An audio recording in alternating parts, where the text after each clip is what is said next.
Bakit kailangan niyo maglakad? Wala po kasi pera pamasahe. Kung mamasahe naman, ibili na lang ng pagkain ng pamasahe. Minsan nga, walang makain.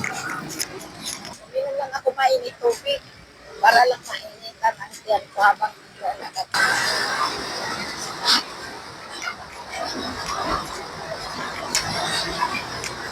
Sobrang pagtitiis niyo sa buhay, no? Hirap ang buhay. Gaano kahirap po? Mahirap Wala po. po tayong magawa. Kung ito ang naging kapalaran, ang Diyos lang ang nakakalam.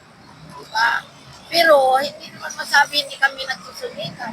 Mayroon nga kami tindahan, wala nang laman kay na sige akong lakad dito sa pag-asikaso ng pasyente. Tapos, wala nang nakasikaso sa tindahan. O ako lakad ng mamalimos ng gamot. Ganon, pagkain, nanghihingi ako. Pumunta kami kahapon doon sa PCSO. Hindi ba may PCSO dito sa amin na natin? Kailangan namin hintayin yung manager. Wala kang nagbigay, wala rin kami napala. Puro pagod lang.